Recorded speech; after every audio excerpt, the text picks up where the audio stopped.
வணக்கம். ஓம் அகத்தீஸ்வராய நமः. இது சித்தர் கலைகள் 64 என்ற காணொளி. தொடர்ச்சியாக நான் இதில் ராசி பலன்களையும், ராசி பலன்கள், சனி பேச்சு, குரு பேச்சு, ராகு கேது பேச்சுக்கான பலன்களையும், ஜோதிட கருத்துகளையும், அதற்கான கோவில் வழிபாடு கோயில்களையும், சித்தர்களுடைய வாழ்க்கை குறிப்புகளையும், மேற்கொண்டு தமிழ் மந்திரங்கள் சார்ந்த விவரங்களை நான் அறிந்ததை, கற்றதை, கேட்டதை, பயன்படுத்தியதை இந்த காணொளி வாயிலாக நான் இதில் பதிவிட்டு வருகிறேன். தொடர்ச்சியாக அன்பர்கள், நண்பர்கள், ஏனையர்கள் இதை கண்டு பயனடைய விரும்புகிறேன். மேற்கொண்டு இந்த காணொலியை தொடர்ந்து கண்டு வர இந்த காணொலியை சப்ஸ்கிரைப் செய்யவும், ஷேர் செய்யவும், கமெண்ட் செய்யவும், லைக் செய்யவும். தொடர்ச்சியாக நான் ஜோடத்தில் 20-25 ஆண்டுகளாக அனுபவம் பெற்றுள்ளேன். நான் ஒரு பட்டதாரி, எம்காம் பட்டதாரியாக இருந்தாலும் என்னுடைய வாழ்நாளில் ஆன்மீக வாழ்வை அமையப்பெற்றது. அதன் பயனாக இந்த காலகட்டங்களில் இந்த மாதிரி விஷயங்கள் 2025 காலகட்டத்திலிருந்து இந்த காணொலியை ஆரம்பித்து இதன் மூலம் உங்களை நான் வந்தடைகிறேன். இந்த காணொலியுடைய பெயர் சித்தர் கலைகள் 64. தொடர்ச்சியாக சோதிட பலன், தற்காலிகமாக குரு பேஜ், சனி பேஜ், ராகு கேது பேஜை நான் பதிவிட்டு வருகிறேன். மேற்கொண்டு அதற்கான விவரங்கள், ஜோதிட பலன்களையும் ஜோதிட விளக்கங்களையும் பதிவிடுவேன். சித்தர்களுடைய வரலாறு, நவகிரக வரலாறு, தமிழ் மந்திரங்கள், எனக்கு தெரிந்ததை, நான் கற்றதை, கேட்டதை, அறிந்ததை இதில் நான் பதிவிட்டு வருவேன். அன்பர்கள் கண்டு பயனடைய தாழ்மையுடன் வேண்டிக் கொள்கிறேன்.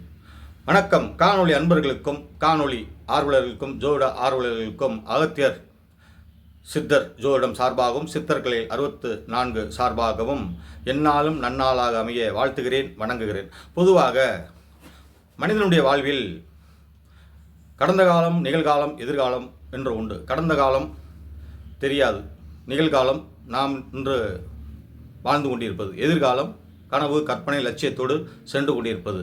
அனைவருடைய வாழ்க்கையிலும் இன்பம் துன்பம் வந்து கொண்டேதான் இருக்கும். இதற்கு பலவிதமான தன்னம்பிக்கையும், பலவிதமான லட்சிய நூல்களும், பலவிதமான அறிஞர் பெருமக்களுடைய வாழ்க்கை வரலாறு படிக்கும் பொழுது நம் மனதில் ஒரு உற்சாகம் பிறக்கும், தன்னம்பிக்கை பிறக்கும். பல பேரை சொல்லலாம். அதே நேரத்தில் மனித வாழ்க்கையில் அறம், பொருள், இன்பம் கடந்து செல்லும் பொழுது ஆன்மீக பயணம் ஒன்று ஏற்படுகிறது. விஞ்ஞானம் ஒருபுறம் அறிவால் தெரிந்து கொள்கிறோம், மெய்ஞானத்தை அனுபவத்தால் தெரிந்து கொள்கிறோம். ஆனால் அதே நேரத்தில் பக்தி, கர்மம், யோகம் என்று பகவத்கீதையில் கிருஷ்ண பரமாத்மா சொல்கிறார். பக்தி யோகம், கர்ம யோகம், ஞான யோகம் என்று சொல்கிறார். அடிப்படை வாழ்வில் அனைத்து மனிதர்களுக்கும் பக்தி யோகமே சிறப்பாக கருதப்படுகிறது இந்த கலிகாலத்தில். இது நான் சொல்லவில்லை, வள்ளலார் பெருமான் சொல்லியிருக்கிறார். எனவே தொடர்ச்சியாக நம்முடைய வாழ்நாளில் அன்றாடம் கோயில் வழிபாடு செய்வது, அன்றாடம் நித்திய பூஜை செய்வது, அவரவர் விருப்பப்படி இஷ்ட தெய்வத்தை, குலதெய்வத்தை வேண்டிக் கொள்வது, மந்திரங்களை பாராயணங்கள் செய்வது, காயத்ரி மந்திரங்களை ஜெபம் செய்து கொள்வது அவருடைய வழக்கங்களாகும். நம்முடைய லட்சியங்களும் கனவுகளும் அடிப்படை ஒரு மனித நம்பிக்கைக்கு தேவை பக்தி. அந்த பக்தியின் வாயிலாக சித்தர்கள் அநேக மந்திரங்களை இந்த உலகத்திற்கு, இந்த மக்களுக்கு தந்து சென்றிருக்கிறார்கள். இந்த மந்திரங்களை பயிற்சி செய்து, பிரயோகம் செய்து, உபன்யாசம் மேற்கொண்டு உபாசகமெல்லாம் செய்து இந்த சித்திகளை, இந்த சித்தர்களையும் ஞானிகளையும் நான் பரவலாக கேட்டு வருகிறோம், படித்து வருகிறோம், பார்த்து வருகிறோம். பொதுவாக சித்தர்களுடைய வாழ்க்கை நதி மூலம், ரிஷி மூலம் அறிய இயலாது. அதே நேரத்தில் மந்திரங்கள் வலிமையானவையா, நம்முடைய வாழ்வில் மேன்மையை தருமா, கிரக தோஷங்களை போக்குமா, அதிர்ஷ்டத்தை ஏற்படுத்தி கொடுக்குமா, இவையெல்லாம் நம்முடைய இச்சைகளின் காரணமாக இந்த மந்திரத்தை ஜெபம் செய்தால் பலன் கிடைக்குமா என்பது என்னுடைய கேள்வியும் ஆரம்ப காலத்தில் உண்டு. பிற்காலத்தில் நல்ல மாந்தர்கள், நல்ல அறிஞர்கள், நல்ல குருநாதர்களை சந்தித்து இதை காண விடவும் பொழுது அவர்கள் அனுபவ விடையை தந்தார்கள். நம்பி எதை செய்தாலும் பலிக்கும் என்றார்கள். நல்ல செயல்கள், நம்பி எதை செய்தாலும் இயற்கை உதவும், பிரபஞ்ச ஆற்றல் உதவும் என்றும் விஞ்ஞான கருத்தாகவும் பகுத்தறிவு கருத்தாகவும், பொதுவாக இறைவனுடைய திருவருள் கிடைக்க வேண்டுமென்றால் பக்தி வேண்டும்.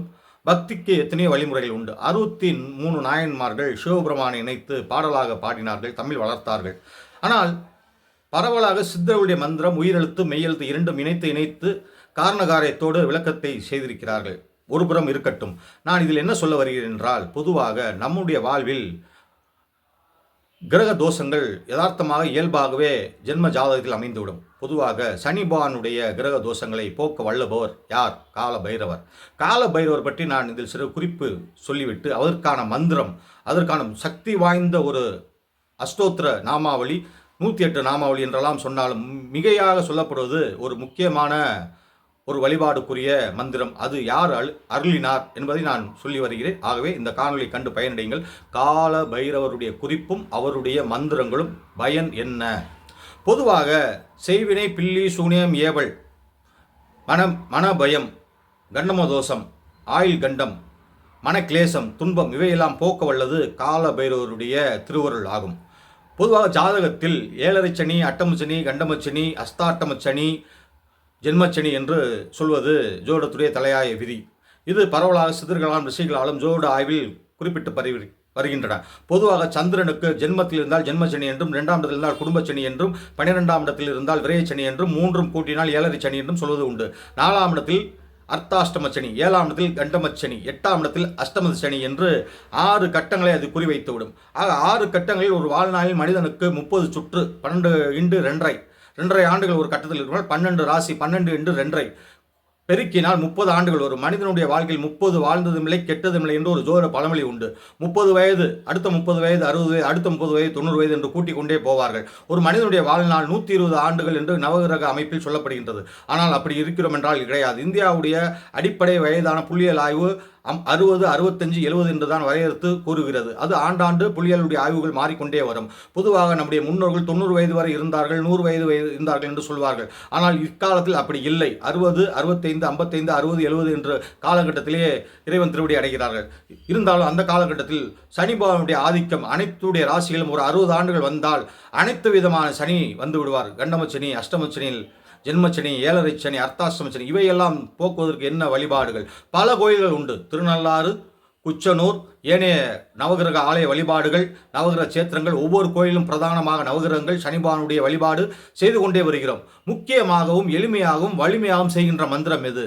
கால பைரவருடைய மந்திரம். கால பைரவருடைய மந்திரம் எப்படிப்பட்டது? அதை யார் அருளினார்? அவருடைய தோற்றம் எப்படி வந்தது என்று நான் சிறு குறிப்பாக சொன்னால் இந்த மந்திரத்துடைய பலன் மேன்மையானது என்று உங்களுக்கு புலப்படும். பொதுவாக சிவபெருமானுடைய 5 ரூபங்கள் உண்டு. சிவபெருமானுக்கு பஞ்ச ரூபம். பொதுவாக ஈசானம் என்று உச்சையும், தத்புருஷம் என்று கிழக்கையும், அகோரம் என்று தெற்கையும், வாமதேவம் என்று வடக்கையும், ஈசானம், தத்புருஷம், அகோரம், வாமதேவம், சத்யோஜாதம் என்று மேற்கையும் 5 திசைகளாகவும் உச்சி வானையும் குறிப்பது 5 முகூர்த்தங்கள். அதில் அகோர முகத்தில் வெளிவந்தவர் தான் கால பைரவர். ருத்ர அம்சம், சிவன் அம்சம். கால பைரவர் ஏன் எதற்காக தோன்றினார் என்ற கேள்வி வரும். கால பைரவர் அனைத்து ஆலயங்களில் வடகிழக்கு சிவாலயங்களில் வடகிழக்கு திக்கில் இருந்து அருள்பாலிக்கிறார். நிர்வாண திருமேனி, சந்திர பிறை, நெருப்பு பிறை, நாகமை பூணலாக அணிந்து கொண்டிருக்கிறார். ஒரு கையில் சூளம், ஒரு கையில் டமரகம், ஒரு கையில் பாசம், ஒரு கையில் அங்குசம், கையில் தண்டம், வாகனம் நாய் என்று பல்வாறு அந்த காலபைரவருடைய மூர்த்தம் பார்க்கவே பயமாகவும் பயமுறுத்துவதாகவும் இருக்கின்றது. ஆனால் அவர் சார்ந்த சொர்பியாகவும் தத்துவ சிலராகவும் ஞான சிலராகவும் கர்மவனை போக்குகின்ற தெய்வமாகவுமே கருதப்படுகிறார். பொதுவாக காலபைரவர் எப்படி தோன்றினார் என்ற கதையை சொன்னால்தான் உங்களுக்கு புரியும். புராண இதிகாசம், சிவபுராணம், ஏனைய புராணங்கள் எல்லாம் நம்பி தான் ஆக வேண்டும். ஏனென்றால் அதில் ஏகப்பட்ட கருத்துக்கள் நான் படிக்க முடியாத போயின. ஏனென்றால் அந்த காலகட்டம் போல் இந்த காலகட்டம் இல்லை. இன்று நவீன காலகட்டம். நேரம் போதாமையால் நாம் சில எந்த சாதனங்கள் வழியாக அதை அறிந்து கொள்ள முடியுமோ அதற்காக இந்த காணொலியை பதிவிடுகிறேன். ஆகவே கால பைரவர் யார்? பொதுவாக அந்தகாசுரன் சிவபெருமானை வழிபட்டு பலவிதமான ஆற்றலை பெற்றான். அந்தகாசுரன் ஒரு மகா பெரும் அசுரன். அசுரன் பிரம்மனையும் இம்சித்தான், தேவர்களையும் இம்சித்தான், இம்சித்தான், ரிஷிகளையும் இம்சித்தான், முனிகளையும் இம்சித்தான் என்றே கதை வருகிறது. அப்படி என்றால் அவனை அழிப்பது யார் என்ற கேள்வி வருகிறது. வரம் கொடுத்தவரே அளிப்பாரா என்று வினவும் பொழுது அனைவருமே சிவபெருமானிடம் போய் வேண்டுவோம், சிவபெருமான் ஆதரித்தால் நாம் பிழைத்தோம் என்றார்கள். சிவபெருமானிடம் முறையிட்டால் அந்தகாசுரன் என்ன கொடுமை செய்தான் தெரியுமா? அந்தகாசுரன் தேவர்களை எல்லாம் கைது செய்தான். அவர்களுடைய பெண்டிர்களையும் தன்னுடைய அந்தபுரத்தில் தள்ளினான். ரிஷி பத்தினிகளை, முனி பத்தினிகளையும் தான் போகம் செய்தான், இச்சித்தான். அனைத்து அசுரர்களும் சல்லாபத்தோடும் உல்லாசத்தோடும் மதுபானம், சுரபானம், சோபானத்தோடும் மயங்கி வாழ்ந்து கொண்டிருந்தால் அனைவரும் திக்கு தெரியாது தவித்தார்கள். அப்பொழுது ஒரு யோசனை தோன்றியது. சிவபெருமானே வரம் தந்தவர், சிவபெருமானே முடிவு கட்டுவார் என்றார்கள். தேவர்களையும் முனிகளையும் ரிஷிகளையும் பெண் வேடமிட்டு அவர்களை பணிவிடை செய்ததை சொன்னான். கைகால் அமுக்க சொல்ல, விசிறி வீச சொல்ல என்று ஏவல்களை செய்து வாட்டி வதைத்தான். அவர்களுடைய சுமத்தன்மை, தேவர்களுடைய சுபத்தன்மை மங்கியது. ஒரு நாள் அவன் செய்த தவப்பயனால் இருள் என்ற ஒரு வரத்தை பெற்று இந்த உலகத்தையும் இந்த பூமியையும் இருள் மயம் ஆக்கினான் என்றே அந்த கதை ஆரம்பிக்கிறது, நடைமுறை வருகிறது. அந்த இருள் சக்தி அனைத்து உலகத்தையும் மறைத்தது. தேவர்கள் திக்கு தெரியாது திணறினர். சிவபெருமானிடம் போய் முறையிட்டார். சிவபெருமான் யோசித்தார், யாம் அருள்பாலிப்போம் என்றார். அவருடைய நெற்றிக் கண்ணில் இருந்து காலாக்கினி என்ற ஒன்றை உற்பத்தி செய்து அக்னி ரூபமாக, அக்னி அம்சமாக 64 பைரவர்களை தோற்றுவித்தார். அந்த பைரவர் வந்ததுதான் அகோர முகத்தில். 5 முகம் என்று சொன்னேன் அல்லவா? தெற்கு பாகம் இடத்திலிருந்து வந்தவர், தெற்கு முகத்திலிருந்து வந்தவர் தான் அகோரம். அகோரம் என்றால் அகோரி என்ற அர்த்தம் கிடையாது. கோரம் என்றால் கடுமையான, கோபமான, ருத்ரமான என்று சொல்வது அர்த்தம். அகோரம் என்றால் சாந்தமான, தன்யமான, குணமான, அமைதியான என்ற பொருள். அந்த அகோரமாகவும் அமைதியாகவும் இருக்கின்ற ஒரே ஒரு முகூர்த்தம் கால பைரவர். சிவனே அகோர மூர்த்தியாக கால பைரவராக தோன்றினார். பிறகு அந்தகாசூரனை அழித்தார் என்று ஒரு கதை வருகிறது. இரண்டாவது கதை என்னவென்றால், பொதுவாக இந்த அந்தகாசூரன் அழித்ததும் காலபைரவர் அனைத்து தேவர்களையும், முனிகளையும், ரிஷிகளையும், முனி பத்தினிகளையும், தேவலோகத்தையும் காத்தார் என்றும், பிறகு பூலோகத்தில் சென்று பூலோக மக்களை காப்பாய் என்றும் அருள்பாலித்தார் என்றும் கதை முடிகிறது. ஆக அந்தகாசூரன் என்ற அசுரனை, தீய எண்ணம் கொண்டவனை, தீய செயல்கள் செய்பவனை அழிப்பவரே கால பைரவர் என்று நாம் பொருள் கொள்ள வேண்டும். இரண்டாவது கதை எப்படிப்பட்டது? பொதுவாக பிரம்மனின் மானசகுமார் என்று தட்சன் ஒரு யாகம் செய்கிறான். தாட்சாயணியாக பார்வதி தேவி ஒரு காலம் ஒரு யுகத்தில் அவதரித்தாள். அவள் சிவபெருமான் மீது காதல் கொண்டு சிவபெருமானை மணமுடித்தாள். தட்சனின் அனுமதி பெறவில்லை. ஆகவே தட்சன் கோபம் கொண்டு சிவபெருமானை அவமரியாதை செய்வதற்காக யாக ஒன்றை நடத்தினான். அந்த யாகத்திற்கு சிவபெருமானை அழைக்கவில்லை என்று பார்வதி தாட்சாயினி கோபித்துக் கொண்டாள். தட்சனிடம் போய் நியாயம் கேட்டாள். அவன் அதை மறுத்தான். உடனே அந்த யாகத்தை கலைப்பதற்காக தாட்சாயினி யாக குண்டத்தில் குதித்து தன்னை அழித்து கொண்டால், யாகத்தையும் அழித்தாள். உடனே சிவபெருமான் கோபம் கொண்டு ருத்ரமூர்த்தியாக தாண்டவமாடி சதி தேவி என்றும் தாட்சாயினி தேவி என்றும் சொல்லப்படுகின்ற பார்வதி தேவியை நெருப்பு பிண்டமாக எடுத்து ஆடினான். ஆடும்பொழுது உலகம் அதிர்ந்தது. அஷ்ட திக்கும் அதிர்ந்தன. தேவலோகம், பிரம்மலோகம், அனைத்து லோகங்களும் அதிர்ந்தன. விஷ்ணு யோசித்தார், இதை நிறுத்துவது என்ன செய்ய வேண்டும்? இந்த மாயை சிவபெருமானை பற்றி கொண்டது. சிவபெருமானை மாயை பற்றி கொண்டது. என்ன செய்வது? சிவபெருமான் ஆடிக்கொண்டே இருக்கிறார். விஷ்ணு பெருமான் தன்னுடைய யுதத்தில் சக்கரத்தை சுழற்ற விட்டு அந்த பாகங்களை, உடல் பாகங்களை 51 துண்டுகளாக வெட்டினார். சிவபெருமான் கோபம் தணிந்தது. அமைதி கொள்வாய் சிவபெருமானே என்று விஷ்ணு ஆறுதல் சொன்னார்.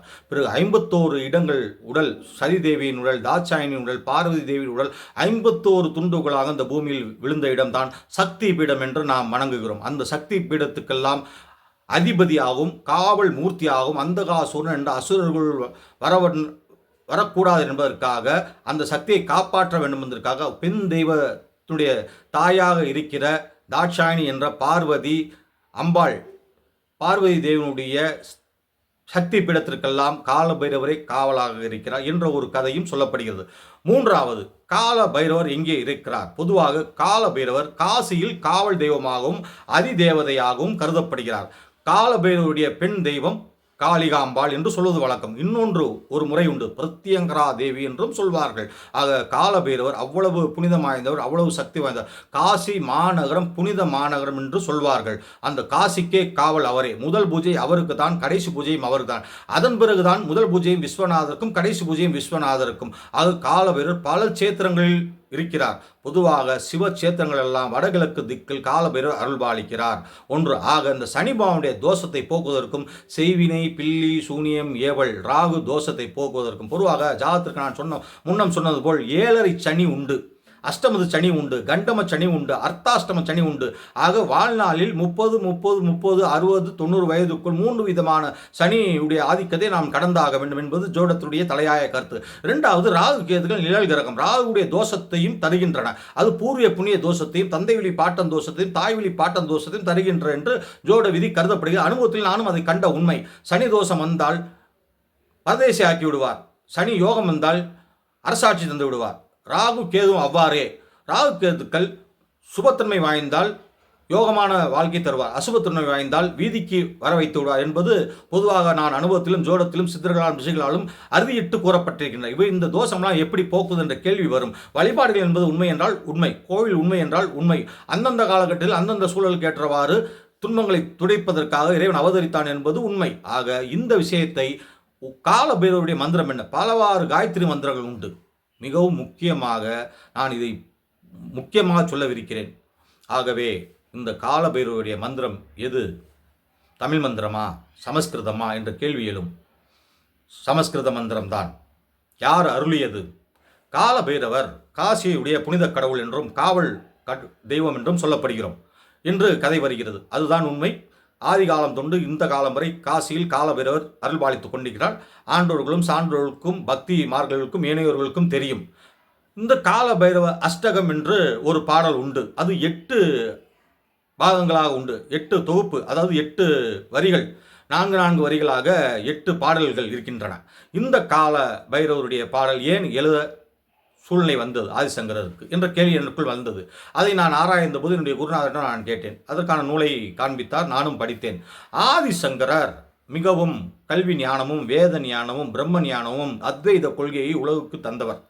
பிறவி ஞானி என்று சொல்வார்கள். பலவிதமான வேதங்களையும் சமய பூசல்களையும் சடங்குகளையும் ஒதுக்கி தள்ளிவிட்டு தூய்மையான ஆத்ம ஞானத்தை பரப்புவதற்காக பிறந்தவர் என்றும் அவர் ஈசன் அம்சன் என்றும் அதனால் ஆதிசங்கரர் என்றும் பெயர் வந்தது என்றும் சொல்வார்கள். பொதுவாக ஆதிசங்கரர் கேரளாவில் பிறந்தார் என்றும் வடக்கே கைலாயம் சென்று தேவியை தரிசனம் செய்தார், ஈசனை தரிசனம் செய்தார் என்றும் கோவிந்த் பாகவதர் என்ற குருநாதரிடம் வேதங்களை கற்றார் என்றும் அதன் பிறகு அநேகமான பாஷ்யங்களை எழுதினார் என்றும் லலிதா சமஸ்கர நாமம் எழுதினார் என்றும் சொல்லப்படுவது அவருடைய வாழ்க்கை வரலாறுடைய தொகுப்பும் அவருடைய நூல்களும் இன்றளவும் பக்தி இலக்கியங்களாகவும் பக்தி மந்திரங்களாகவும் போற்றி பாதுகாக்கப்படுகின்றன. அவ்வண்ணமே ஆதிசங்கரர் ஒரு முறை காசி மாணவர்கள் தவம் செய்து கங்கையில் நீராடு செல்லும் பொழுது அங்கே ஒரு பரதேசி இடைமறித்து வந்தான். ஆதிசங்கரர் கல்வியில் ஞானம் உண்டவர், கொஞ்சம் ஆணவம் அந்த காலத்தில் இருந்திருக்கிறது. ஏ பரதேசி, ஏ துஷ்டனே, ஒதுங்கிப்போ என்று ஒரு வார்த்தை சொன்னாராம் என்று ஒரு கதை உண்டு. செய்வழி கதை தான். இதுக்கு நதி மூலம் ரிஷி மூலம் காண முடியாது. உடனே என்னை ஒதுங்கச் சொல்கிறாயா, இல்லை என் உடம்பை ஒதுங்கச் சொல்கிறாயா, ஆன்மாவை ஒதுங்கச் சொல்கிறாயா, இல்லை ஆன்மாவை பூட்டி கொண்டிருக்கின்றதே இந்த உடல் நடமாடுகிறதே இந்த உடலை ஒதுங்கச் சொல்கிறாயா, எதை ஒதுங்கச் சொல்கிறாய் என்று கேட்டார். ஆதிசங்கரர் வெலவெலத்து போனார், அதிர்ந்தார், பயந்தார். யார் நீ என்றார். நான் யார் என்பதை நீ அறியாய், நீ யார் என்பதை யான் அறிவோம் என்றார். பிறகு என்ன ஆனது? ஆதிசங்கர் யோசித்தார். மனக்குழப்பமானது. கங்கையில் மூழ்கி எழுந்தார். அந்த பரதேசி இல்லை, யார் அவர் என்று தவத்தில் ஆழ்ந்தார். வந்தவர் கால பைரவர். கால பைரவர் அதாவது அவதூதர் கோலமாக, அதாவது நிர்வாணமாகவும் கந்தல் ஆடைகளையும் பரட்டை தலைகளையும் ஜடாமுடிகளையும் பார்க்க ஒரு யாசகனை போல் காட்சி தந்து அருவருக்கத்தக்க ரூபமாக காட்சி தந்திருக்கிறார். ஆதிசங்கர் மனம் மன்றாடி மன்னிப்பு கேட்டு, தவத்தில் மன்னிப்பு கேட்டு, காலபைரவரே உங்களுடைய தரிசன ரூபம் கிடைக்க வேண்டும், என்னுடைய தவறை பொறுத்தள்ள வேண்டும் என்று எண்ணினார். உடனே காலபைரவர் பிரசன்னமானார். ஆதிசங்கரா, என்னதான் கல்வி ஞானம் பிரம்ம ஞானம் உனக்கு இருந்தாலும் செருக்கு உனக்கு லேசாக உண்டு, ஆணவம் லேசாக உண்டு, அதை வேறு இருக்கத்தான் நான் வந்தேன். கல்வி ஞானம் பிரம்ம ஞானம் உள்ளவர்கள் செருக்கு வரும். கற்றோருக்கு சென்றமிடமெல்லாம் சிறப்பு, கற்றாரை கற்றாரே காமுறுவர், கற்றோருக்கு செருக்கு அதிகம் என்று தமிழ் அறிஞர்கள் சங்க புலவர்கள் எல்லாம் பாடியிருக்கிறார்கள். ஆக திருவள்ளுவர் கூட அதை சொல்கிறார். கற்றோருக்கு ஆணவம் லேசாக இருக்கும், அது பாசிட்டிவ் ஆணவம், அது தன்னை உயர்த்தி கொள்வதற்கான ஒரு முயற்சி. அப்படி இருந்தால்தான் தன்னைத்தானே உயர்த்தி கொண்டிருக்கின்ற ஒரு சாத்வீக ரஜோகுண ஒரு செருக்கு தான் தன்னை வளர்த்துக்கொள்ளும் என்பது யதார்த்தமான உண்மை. அந்த குணம் கூட உனக்கு இருக்கக்கூடாது, நீ பரிசுத்தமாக வேண்டும் என்று அதை நான் வந்து உனக்கு அதை கலைத்தேன், ஆணவத்தை வேறறுக்க செய்தேன் என்றார். ஆக அவரை வேண்டி அவருடைய பெருமையை பாட வேண்டும் என்று இயற்றிய ஒரு பாடல்தான் கால பைரவ அஷ்டகம். கால பைரவ அஷ்டகம் 8 பாடல்கள். இந்த பாடல் 9வது பாடல் அவருடைய புனித தன்மத்தையும் அவருடைய அருட்பலனையும் அவருடைய திவ்ய ரூப தரிசனத்தையும் அவருடைய திருக்கடாட்சத்தையுமே வர்ணிக்கிறது. ஆக பொதுவாக ஏவல் பில்லி சூனியம் மாந்திரிய கோளாறு பேய் கோளாறு பயங்கோளாறு சிறுவயது முதல் முதியவர் வரை அனைவரும், பெண்டிர் முதல் ஆடவர் வரை, குழந்தை முதல் கன்னி பெண்கள் பருவ பெண்கள் மங்கையர்கள் மணமான மங்கையர்கள் குழந்தை பெற்றவர்கள் ஏனைய மூதாட்டிகள் வரை, அதேபோல் வாலிபர்கள் கணவன்மார்கள் மனைவிமார்கள் தந்தைமார்கள் தாயார்மார்கள் இளைஞர்கள் யுவதில் அனைவருமே சொல்லி ஜெபம் செய்ய வேண்டிய ஒரு உன்னதமான மந்திரம் கால பைரவ அஷ்டகம். பொதுவாக அந்த மந்திரத்தை நீங்கள் யூடியூப்பில் பாடலாகவும் வலைதளத்தில் பாடலாகவும் நீங்கள் படிக்கலாம். அதற்கான நூலை வாங்கி கொள்ள வேண்டும் என்று என்னுடைய தலையாய வேண்டுகோள். அந்த நூல்தான் கால பைரவர் என்ற காக்கும் தெய்வம் ஸ்ரீ மகா பைரவர் வழிபாடு முறைகள் என்று நான் 20-25 வயதில் இதை வாங்கி படித்தேன். 20 வயதிலிருந்து என்னுடைய ஆன்மீக பயணம் ஆரம்பித்தது. அதன் பயனாக இந்த கால பைரவ அஷ்டகம் மிகவும் சக்தி வாய்ந்த அஷ்டகம் என்று சொல்வார்கள். ஆரம்ப பாடல் தேவராஜ சேவியமான என்று ஆரம்பிக்கும். பொதுவாக இந்த காணொளி கருதி முழு பாடல் என்னால் பாட இயலாது. சான்ஸ்கிரிட் வார்த்தைகள் சமஸ்கிருத சொல்கள் சற்று திக்குமுக்காடும். ஆகவே தயவுசெய்து இதை மன்னித்து இந்த பாடலை நீங்கள் கட்டாயமாக ஒரு முறையாவது கேட்க வேண்டும். நீங்கள் மனனம் செய்ய வேண்டும், ஜெபம் செய்ய வேண்டும். அது காணொளி வாயிலாகவோ அல்லது நீங்கள் வலைதளம் மூலம் வாயிலாகவோ நீங்கள் பதிவு செய்து கொள்ளுங்கள். அதே நேரத்தில் இதற்கு நூல் பிரத்யோகமாக இருக்கிறது. காலபைரவருடைய காலபைரவ அஷ்டகம் ஆதிசங்கரர் அருளியது. ஆக ஆதிசங்கரர் காலபைரவருடைய ரூப லாவணியத்தையும் அருட்கடாட்சத்தையும் பெருமையையும் விவரித்தார். அந்த பாடல் தான் இந்த பாடலுடைய என்ன பயன்? அனைத்து விதான சுபபலன்களை தரும். ஒரு மனிதனுடைய வாழ்நாளில் வருகின்ற சனி பகவான் தோஷம், ராகு பகவான் தோஷம், ஏனைய கிரக தோஷங்கள் எல்லாம் விலகும் என்றும், வாகனாதி கண்டம், ஆயுள் கண்டம், மருத்துவ கண்டம், தீராத நோய், தீராத பிணி, தீராத கவலை, தீராத கடன், தீராத நிலப்பிரச்சனை, தீராத கணவன்மனை பிரச்சனை, தீராத வம்பு வழக்கு பிரச்சனை, தேவையில்லாத செய்வினை கோளாறு, ஏவல், பில்லி, சூனியம் இவையெல்லாம் போக்கி மன அமைதியை தரும் என்று இந்த பலன் காலபைரவ மந்திரத்துடைய பாடல் விவரிக்கிறது. அதனுடைய பலனும் இதுதான் என்று நான் உண்மையை ஒரு நாள் உணர்ந்து கொண்டேன். அதே நேரத்தில் நான் அனுபவத்தில் தான் இதை சொல்கிறேன். எதை நான் கற்றேன், புத்தகத்தை படித்தார், இவர் வாசித்தார், இதை பதிவிடுகிறார் என்று சொல்லலாம். என்பால் மனசாட்சி உட்பட்டு இந்த பாடலை நான் மனனம் செய்து இறைவனிடம் சரணாகதி அடைந்திருக்கிறேன் என்பது என்னுடைய மனசாட்சிக்கு உட்பட்ட உண்மை. நம்பியவர் நம்பட்டும், நம்பாவர் அதை மறுக்கட்டும், அவ்வளவுதான்.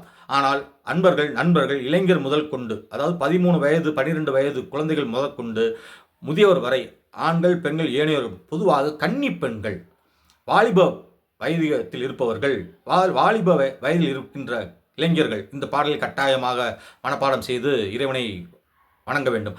ஏழரை காலத்தில், சனி தோஷம் காலத்தில், ராகு தேசம் காலத்தில் அவருடைய ஜாதகத்தில் கண்டு அறிந்து கொண்டு வழிபாடு செய்ய வேண்டும். ஒரு காலபைரவ சேத்திரம் ஆங்காங்கே சிவாலயம் உண்டு. ஆங்காங்கே சென்று வடகிழக்கு திக்கத்தில் சனிக்கிழமை, ஞாயிற்றுக்கிழமை, ராகு காலம் என்று அவருடைய பூஜை முறைகள் அதிகமாக உண்டு. பொதுவாக காலபைரவருக்கு உகந்த நாள் சனிக்கிழமை, ஞாயிற்றுக்கிழமை, ராகு காலம் என்று சொல்வார்கள். அதே நேரத்தில் தேய்பிரை அஷ்டமி மிகவும் உச்சிதமான காலகட்டம் என்றும், அந்த காலகட்டத்தில் பைரவரை அபிஷேக ஆராதனை செய்து நெய்வேத்தியம் செய்து தீபம் ஏற்றி வழிபாடு செய்வதும் வழக்கம்.